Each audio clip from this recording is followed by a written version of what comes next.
നമസ്കാരം. ചാനൽ കാണുന്ന എല്ലാവരും തന്നെ ഒന്ന് സബ്സ്ക്രൈബ് ചെയ്ത് വയ്ക്കുക. 2028 T20 വേൾഡ് കപ്പും ഒളിമ്പിക്സും ലക്ഷ്യമിട്ട് ഒരു യുവ ഇന്ത്യൻ ടീമിനെ കണ്ടെത്തിയിരിക്കുകയാണ്. സഞ്ജു സാംസനെ ടീമിൽ നിന്ന് പുറത്താക്കിയിട്ടുണ്ട്. കാരണം സഞ്ജു സാംസണ് ഇപ്പോൾ 30 വയസ്സാണ്. 30 വയസ്സിന് താഴെയുള്ളവരുടെ ഒരു യങ് ഇന്ത്യൻ ടീമിനെയാണ് കണ്ടെത്തിയിരിക്കുന്നത്. ക്യാപ്റ്റനായി തിലക് വർമ്മയും വൈസ് ക്യാപ്റ്റനായി ആയുഷ് മാത്രയുമാണ്. അതേപോലെ വിക്കറ്റ് കീപ്പറായി ഇഷാൻ കിഷനെയുമാണ് ടീമിൽ ഉൾപ്പെടുത്തിയിരിക്കുന്നത്. ടീമിൽ ആരൊക്കെയെന്ന് നോക്കാം.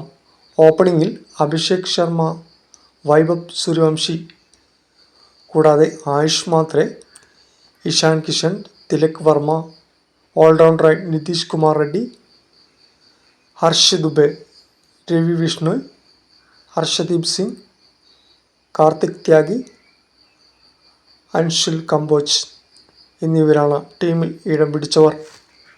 ചാനൽ കാണുന്നവർ ലൈക്ക്, സബ്സ്ക്രൈബ് ചെയ്തു വയ്ക്കുക.